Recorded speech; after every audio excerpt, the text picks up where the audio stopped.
안녕하세요. 김주범의 경매코입니다. 이번 시간은 지난 시간 건폐율과 용적률 이어서 용도 지역에 대해서 확인하겠습니다. 이 용도 지역은 국토의 계획 및 이용에 관한 법률에서 정하고 있는 기준에 맞춰서 각 개별적으로 해당 시, 군에서 지정해서 정하고 있습니다. 전 국토를 대상으로 하죠. 그래서 이렇게 토지 이용, 그리고 건축물의 용도와 건폐율, 용적률, 그 높이를 제한하는 것을 우리 용도 지역으로 볼 수 있고, 토지 이용 계획 확인원에서 확인할 수 있는 것이죠. 이렇게 제한하는 이유는 토지를 어떻게 하면 경제적으로 그리고 또 효율적으로 이용하고 공공복리 증진을 할 수 있을까라는 생각하에서 이 국토의 계획 및 이용에 관한 법률에 따라서 계획을 하고 개발을 해라라는 취지에서 만든 것입니다. 그래서 우선 이 건축하기 전에 그 계획이 되어 있죠. 건폐율, 용적률, 그 높이를 제한하는 그런 그 제도를 두고 있는 것입니다. 각 토지마다 정해져 있습니다. 이걸 도시군 관리 계획으로 결정하는 지역을 우리는 용도 지역으로 하는 것입니다. 우리나라에서 도시계획의 근간을 이루는 용도지역제, 이것은 토지계획의 중요한 법적 집행 그 수단의 하나로서 시가지 개발을 효율적으로 유도하기 위한 그런 정책이죠. 그리고 주택, 상업시설, 공장, 학교 등의 용도에 따라서 토지 이용을 규제하고 관리하는 토지 이용 계획의 대표적인 이 실행 수단으로 볼 수 있고, 우리나라는 반드시 하나의 용도 지역이 제공되고 있는 것입니다. 내가 토지를 구입할 때 또는 내가 토지를 어떻게 활용할 때 이 용도 지역에 따라서 기본적인 건폐율, 용적률, 즉 건물에 대한 제한을 받고 있는 것입니다. 이렇게 국토의 계획 및 이용에 관한 법률에서는요, 크게 네 가지 도시지역, 관리지역, 농림지역, 자연환경 보존지역에서 지역으로 해서 네 가지로 나누어서 구분하고 있는 것이죠. 그 분류표를 보시면요, 도시지역에는 이 주거지역이 있습니다. 상업지역도 있고 공업지역도 있고 녹지지역도 있습니다. 이렇게 도시지역은 이렇게 주상공록으로 형성되어 있고, 관리지역은 또 나누고 있습니다. 보전관리지역, 생산관리지역, 계획관리지역. 농림지역에서는 별도로 구분하지 않고 농림지역으로 두고 있고, 자연환경보유지역도 마찬가지로 같이 두고 있는 것이죠. 이렇게 분류하는 이유가, 도시지역이라 하면 주거지역에서는 별도로 제1종, 제2종 전용 주거지역을 해서 일반적인 단독주택 또는 그 정도의 만지어라라는 거, 또는 전용이 아닌 일반으로 둬서 1종에는 이만큼, 2종에는 이만큼, 3종에는 이만큼 계속 더 높아가는 것이죠. 그래서 우리가 주거지역을 볼 때도, 종을 볼 때 이 전용보다는 일반이 더 건축을 더 많이 할 수 있는 것이고, 그 건폐와 용적률을 구분해서 나타내고 있는 것이죠.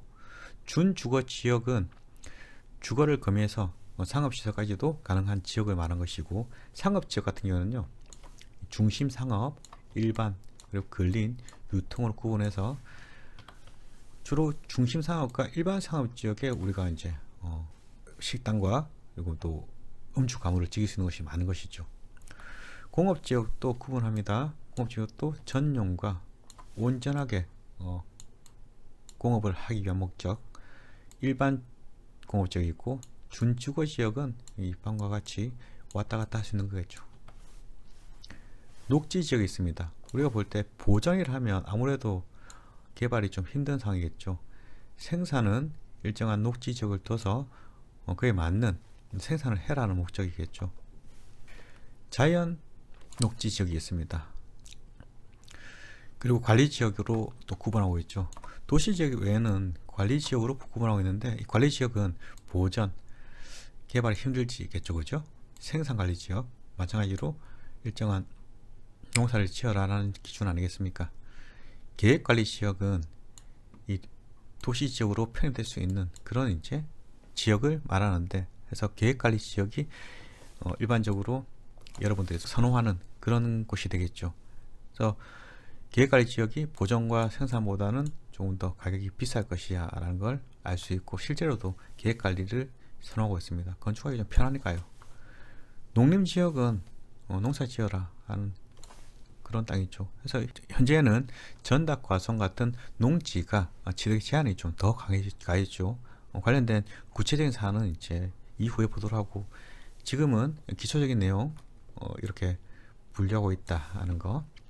그 중에서 이 용도 지역별 분류를 통해서 보면 다시 또 이렇게 한번 구분해 보시면요, 1종 전용, 2종 전용이 있습니다. 1종 전용은 단독, 2종 전용은 공동주택으로 부여할 수 있고, 층수에 제한이 있습니다. 마찬가지로 이따가 보실 겁니다. 그리고 주거지역은 1, 2, 3종으로 구분하고 있고, 1종은 좀 저층, 2종은 중층, 3종은 중고층 주거 형태죠. 준주거는 주거 플러스 상업, 업무 기능 보완이다 라고 보시면 될 것 같고, 이 상업지역 같은 경우는요, 중심 상업이 있고 일반 상업, 근린, 유통이 있는데, 중심 상업은 도심과 부도심의 상업과 업무 기능의 확충으로 연결되는 부위가 있는 것이죠. 일반 상업지역은 일반적인 상업과 그 업무 기능을 담당하고, 근린 상업은 일용품과 같은 서비스 공급을 위주로 하는 것이죠. 유통 상업지역은 도시 내에 지역 간의 유통 기능을 증진하기 위해서 만들어진 지역이다 보시면 될 것 같고, 공업지역 같은 경우는요, 전용, 일반, 중공업이 있습니다.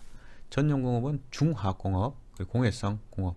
여기서는 이제 환경보다는 공업을 위한 것이겠죠.